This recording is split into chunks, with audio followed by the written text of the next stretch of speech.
The closed-loop circuit was a method used in the early days of electrical wiring to create a return path for the current. In a standard electrical circuit, current travels from the power source, passes through the load, and returns to the power source. The closed-loop configuration differs in that the current flows from the power source through the load and then returns to the power source via a dedicated, separate conductor.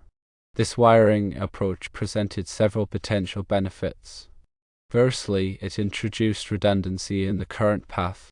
Should one of the conductors become damaged, the current could still flow through the alternative conductor, improving circuit reliability compared to open-loop circuits. Secondly, closed-loop circuits could contribute to minimizing voltage drop. Voltage drop refers to the decline in voltage as current moves through a conductor. The longer the conductor, the greater the voltage drop. In a closed-loop circuit, the current travels a shorter distance, which could result in a reduction in voltage drop. Thirdly, these circuits could help mitigate electromagnetic interference, often called EMI. EMI is the emission of electromagnetic radiation from electrical devices, which can disrupt the operation of other electrical devices.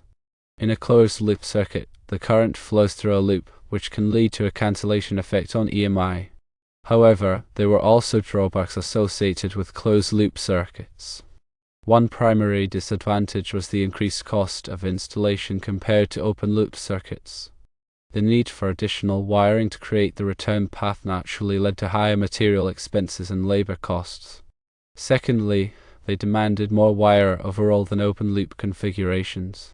This increased the physical size and weight of the installation. Thirdly, troubleshooting closed-loop circuits could be more complex. Identifying and resolving faults in a system with redundant paths could be challenging. For these reasons, closed-loop circuits are not commonly employed in contemporary electrical installations. Despite this, they still find applications in certain specialized areas, such as industrial machinery and specific types of medical equipment where redundancy and noise reduction are of paramount importance. Let's delve deeper into each of these aspects, starting with the concept of redundancy. Redundancy, in the context of electrical circuits, refers to the inclusion of duplicate or alternative components or pathways to ensure continued operation even if a primary component fails. In a closed-loop circuit, the presence of two conductors providing a return path creates this redundancy. If one conductor is severed or experiences a high resistance connection, the current can still flow through the other conductor, preventing a complete circuit failure. This is particularly valuable in critical applications where downtime is unacceptable or potentially hazardous. Consider, for example, a critical control system in a manufacturing plant. If a standard open-loop circuit were used and the return conductor failed, the control system would immediately shut down, potentially halting production and causing significant financial losses. However, with a closed-loop circuit, the system could continue to operate, allowing for a controlled shutdown and repair, minimizing disruption.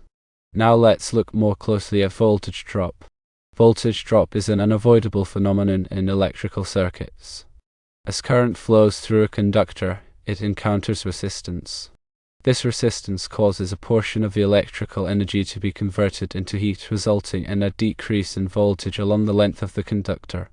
The amount of voltage drop is directly proportional to the current flowing through the conductor and the resistance of the conductor.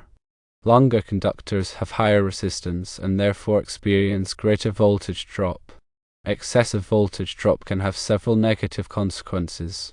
Firstly, it can reduce the performance of electrical equipment. Motors may run slower, lights may dim, and electronic devices may malfunction. Secondly, it can lead to overheating of conductors, which can damage insulation and create a fire hazard.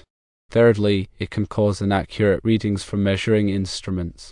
In a closed-loop circuit, the use of a dedicated return conductor effectively shortens the distance the current has to travel to complete the circuit. This reduction in distance lowers the overall resistance of the circuit, thereby minimizing voltage drop. While voltage drop can be compensated for by increasing the conductor size, this adds to the cost and complexity of the installation. Closed-loop circuits offered a potential solution for minimizing voltage drop without necessarily increasing conductor size. Regarding electromagnetic interference, or EMI, this is a pervasive issue in modern electrical and electronic systems. EMI is caused by the emission of electromagnetic radiation from electrical devices. This radiation can interfere with the operation of other nearby devices, causing malfunctions, data corruption, or communication errors. Sources of EMI include motors, transformers, switching power supplies, and electronic circuits. EMI can be transmitted through the air as radiated emissions or through conductors as conducted emissions. Regulations and standards exist to limit the amount of EMI that electrical devices can emit to ensure compatibility and prevent interference. Closed-loop circuits, by their nature, tend to reduce EMI. The current flowing in one direction in one conductor creates a magnetic field. The current flowing in the opposite direction in the return conductor creates an opposing magnetic field. These opposing magnetic fields tend to cancel each other out, reducing the overall EMI emitted by the circuit. This effect is particularly pronounced when the conductors are closely spaced and twisted together. While closed-loop circuits offer these advantages, their inherent disadvantages ultimately limited their widespread adoption. The increased cost of installation was a significant factor. The need for twice the amount of conductors directly translated to higher material costs. Additionally, the labor costs associated with installing and terminating the additional conductors added to the overall expense. In a competitive market, these cost considerations often outweighed the potential benefits of closed-loop circuits. The requirement for more wire was not only a cost issue but also a practical one. In many installations, space is limited, and running additional conductors can be difficult or impossible. The increased weight of the wiring can also pose structural challenges, especially in older buildings. The complexity of troubleshooting was another significant drawback. When a fault occurs in a standard open-loop circuit, the process of locating the fault is relatively straightforward. The technician can use a multimeter or other test equipment to trace the circuit and identify the point where the current flow is interrupted.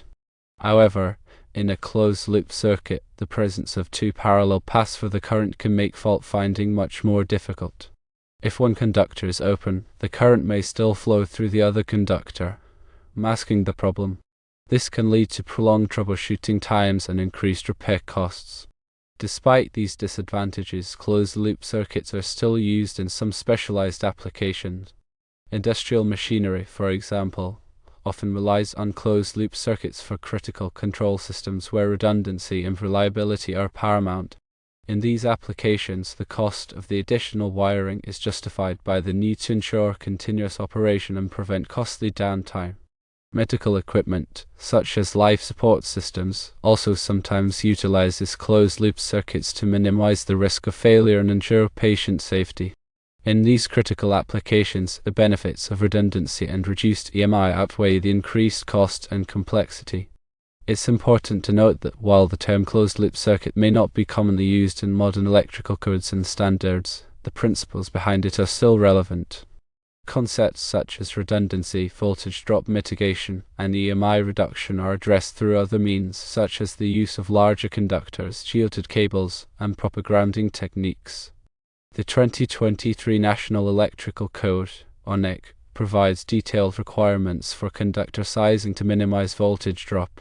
Section 210.19 A1 FPN number 4 recommends that the voltage drop on branch circuits should not exceed 3% at the furthest outlet for power, heating, and lighting loads, or 5% for feeders. The NEC also addresses EMI through requirements for grounding and bonding. Section 250 covers grounding and bonding requirements to minimize electrical noise and ensure a safe and effective ground fault current path. Additionally, the NEC includes requirements for surge protection devices to protect sensitive electronic equipment from voltage transients and surges that can cause damage and disrupt operation. The historical context of closed-loop circuits provides valuable insights into the evolution of electrical wiring practices. While this method may not be widely used today, it highlights the importance of considering factors such as redundancy, voltage drop, and EMI in the design and installation of electrical systems. By understanding the principles behind closed-loop circuits, we can better appreciate the challenges and trade-offs involved in creating safe, reliable, and efficient electrical installations. In conclusion, while the closed-loop circuit, as described in the 1911 ICS Electric Wiring Book, is not a common practice today, understanding its purpose and benefits provides valuable context for understanding modern wiring practices. Its advantages in redundancy, voltage drop reduction, and EMI mitigation are now addressed through other methods and technologies as detailed in current electrical codes and standards. Firstly, closed-loop circuits offered a degree of redundancy. Secondly, they could potentially reduce voltage drop. Thirdly, they could contribute to mitigating electromagnetic interference.